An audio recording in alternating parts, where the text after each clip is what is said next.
अस्सलाम वालेकुम, क्या हाल है आपका? ठीक ठाक हैं। मैं रज़ा खरल हूँ और आपसे मुखातिब हूँ रज़ा खरल यूट्यूब चैनल से।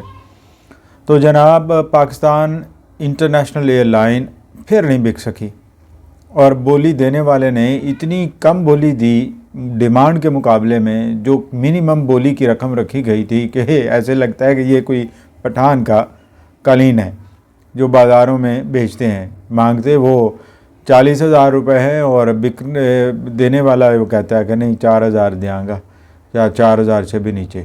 और फिर देने लेने वाला भी जब 4,000 कहता है कि इन्हें केड़ा देना है वो 4,000 भी राज़ी हो जाता है। तो ये कुछ इस तरह के ही हालात हुए हैं पाकिस्तान इंटरनेशनल एयरलाइन। कितना बड़ा अलमिया है कि पाकिस्तान का एक प्राइम इदारा जिसे हम बेचना चाहते हैं। अव्वल तो ये कि हम बेचना क्यों चाहते हैं और हम बेचने की नौबत पे क्यों आए हैं, और दूसरा ये कि उस इदारे की कीमत ये है कि कोई कीमत देने को तैयार ही नहीं है, इतनी कम कीमत भी देने को तैयार ही नहीं। आखिर वजह क्या है? वजह सिस्टम के अंदर झोल है और वजह यह है कि हमारी नीयतें ख़राब हैं। और जो गवर्नेंस की बात करते हैं, चाहे वो ये हुकूमत हो, इससे पहले की हुकूमत हो, यानी PIA का ख़राब हालत या बांके वो कहते हैं ना कि मंदे हाल आज के नहीं है, बल्कि ये 2004 के बाद से कभी भी मुनाफा बख्श नहीं रहा है, हमेशा लॉस में ही जाता रहा है। और तब से लेकर अब तक ये 600 अरब के करीब ये लॉस सह चुका है या इससे भी ज़्यादा। और उसमें से हुकूमत ने कुछ अपने ज़िम्मे भी ली है, इसका लॉस, इसका डेट, इसके ऊपर जो कर्ज चढ़ा हुआ है, तेल की मद में चढ़ा हुआ है, इसके रूट्स की मद में कर्ज है, इसके अलावा और भी बहुत सारे कर्ज हैं, रेंटल्स हैं, इस तरह की चीज़ें हैं। तो ये इदारा कैसे यार कोलैप्स कर गया। और कोई बचाने वाले 7,000 के करीब मुलाजमीन हैं इसके परमानेंट, 2,400 मुलाजमीन है इसके डेली वेजेस के हैं, यानी इतनी बड़ी तादाद लोगों की, और इदारा बैठ रहा है और इतनी तेज़ी से बैठ चुका है कि कोई उसकी कीमत लगाने को ही तैयार नहीं है। और जो एक कंपनी सामने आई है तो उसने उस असल कीमत का भी जो तय थी मिनिमम कीमत, उसका भी आगे 10वां हिस्सा या 8वां हिस्सा लगाया, यानी 85 अरब कहाँ और 10 अरब कहाँ। और वो 10 अरब भी जो सूरत हाल बता रहे हैं, जो आई फिटनेस, वो कहते हैं कि उन्होंने कहा कि इसके बदले में प्लाट एडजस्ट कर लेना आप लोग, चाहे वो आजरा है, मजाक रहा है या चाहे जैसे भी है। लेकिन ये एक बड़ा भूंडा और बड़ा अजीब व गरीब किस्म का ये जवाब था। और पाकिस्तान इंटरनेशनल एयरलाइन को अब गिरने से तो शायद कोई बचा ही ना पाए, और हो सकता है बच भी जाए, ऐसा भी तो नहीं है। दुनिया में तो मुल्क बड़े डेड हो जाते हैं, बिल्कुल इंसॉल्वेंट हो जाते हैं, मकरूज़ हो जाते हैं, कुर्की हो जाती है और फिर वो उठ खड़े होते हैं। हमारे सामने श्रीलंका की मिसाल है, कुछ अर्सा पहले तक युगोस्लाविया की, और बहुत सारे ममालिक ऐसे हैं जो वेस्ट के ममालिक हैं कि जो इंसॉल्वेंट हुए, यानी बैंकरुप्ट डिक्लेयर हुए और फिर उसके बाद दिवालिया हुआ और फिर वो बेहतर हो गए। हत्ता कि इंडिया के बारे में कहा जाता है कि जब मनमोहन सिंह वज़ीर ख़जाना बने, जो बाद में वज़ीर आज़म भी बने हिंदुस्तान के, तो उन्होंने इस तरह से रिवैम्प किया हिंदुस्तान की इकॉनमी को कि वो दिवालियापन से बाहर निकल आई और इतना अच्छे तरीके परफॉर्म किया कि अब इंडिया दुनिया की बड़ी इकॉनमीज़ में से एक बन चुका है। तो फिर ऐसा क्यों नहीं? नीयत का कहाँ पे खोट है, कहाँ पे ख़राबी है?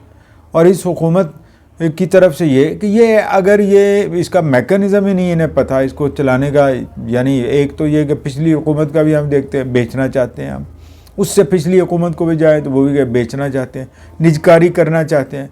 और भाई पहले इदारे इसने मुनाफा बख्श तो बनाओ ना, कि वो इंटरेस्ट लेना शुरू कर दे कि जनाब ये तो इदारा हम ख़रीदना चाहते हैं इसलिए कि ये एक बहुत बड़ा एसेट है।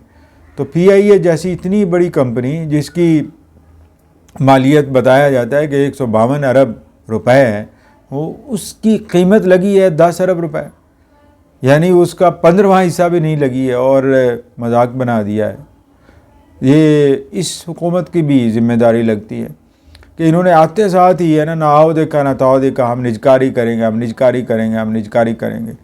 और फिर निजकारी के लिए उसको कम से कम रिवैम्प तो करते, उसको कुछ बेहतर तो करते कि ताकि कोई पॉलिश ही कर देते कि कुछ अच्छा लगता, कुछ ख़रीदार को ये लगता कि अगर मैं ख़रीदूँगा माल तो ख़राब है लेकिन उससे कुछ ना कुछ कर लूँगा। ये थोड़ा है कि वो बिल्कुल ही यानी वो चोरां दे कपड़े ते डांगा दा गज, यानी कुछ हो चाहे ले लो, लूट का माल है, जैसे बाप का माल है। कुछ तो ख्याल करें। ये हर बंदा जो पाकिस्तान का शहरी है वो डेफिनेटली, जिसको थोड़ी बहुत भी समझ आए कि ये क्या इदारे किस तरह से फ़रोख्त हो रहे हैं पाकिस्तान के, या फ़रोख्त करने की बात हो रही, जिस तरीके से और जिस लेवल पे फ़रोख्त हो रहे हैं, वो लेवल और ये चीज़ें सारी तशवीशनाक है कि गवर्नेंस नहीं है, सिस्टम नहीं है, उन इदारों के अंदर आप उनको ओवरहॉल करने की पोजीशन में नहीं है।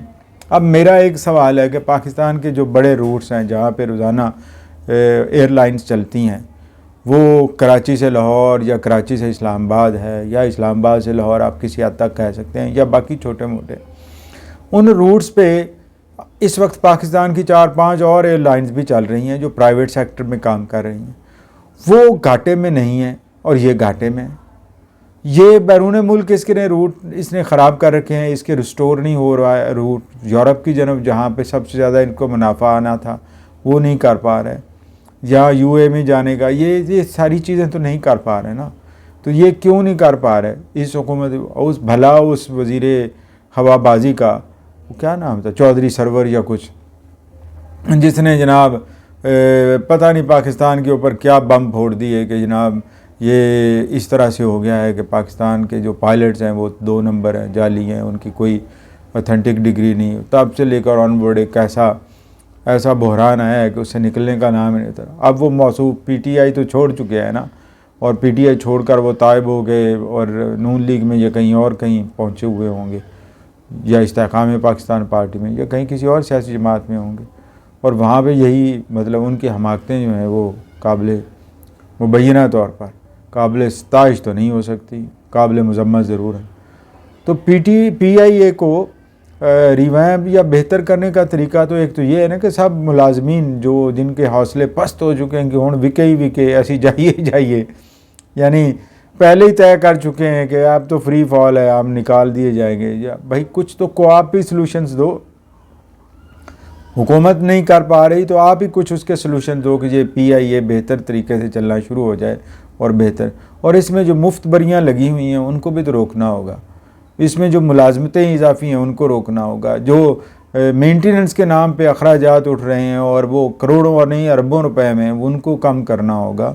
ये कहाँ का मतलब, ये देखें ना कि एक इदारा मर रहा है या मर चुका है तो उसके अंदर काम करने वाले भी तो ज़िम्मेदार हैं ना। जैसे हम शहरी पाकिस्तान के भी ज़िम्मेदार हैं कि पाकिस्तान की ये हालत हो गई है। हम या तो इस जुल्म पे खामोश रहें, या हमने भी कहीं ना कहीं जुल्म में किरदार अदा किया और जुल्म को बढ़ावा दिया है इनडायरेक्टली, चाहते या ना चाहते हुए।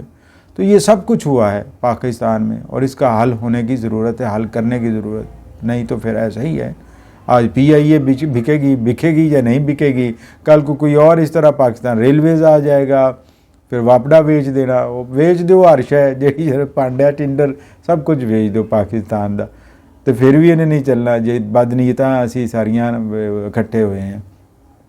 तो ये भी चुनना पेगा कि केड़ा बदनीयत है पाकिस्तान दे विच। मैं तो कहना सारे ही असी हाँ, किते ना किते असी सारे खराबी का जिम्मेदार हाँ। किते चुप करके बैठ जाने तो खराबी हो जाती, तो किते असी सियासी हो जाने तो खराबी हो जाती। और भाई मुल्क का सोचो, मुल्क की फलाह का सोचो। और मेरी पीआई के मुलाजमीन को गुजारिश है कि आखिर इनू कहते हैं डूबते जहाज़ में वेखद्या रहना है कि टाइटैनिक हुण डुबेगा, असी मरांगे तो ही जान छुटेगी साड़ी।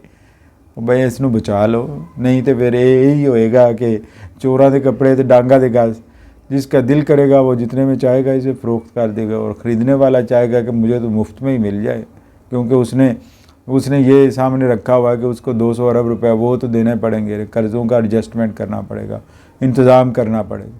अच्छा, वो भी इदारे जो जिनका बैकग्राउंड ही नहीं है पीआईए या एयरलाइन चलाने का या किसी तरह, वो भी ख़रीदारों में आ चुके थे। और जैसे ये कंपनी जिसने 10 अरब रुपया लगाए, ये तो एक हाउसिंग सोसाइटी और उस तरह का काम है इनका। अब ये भी चलाएंगे और चलाएंगे तो फिर मतलब ये कि वो पहले ही अनजान चला रहे सन तो मज़ीद ख़राब हो जाएगा, बचेगा कोई नहीं। अगर पाकिस्तान ना बचा ना तो फिर बचेगा कोई भी नहीं। वस्सलाम।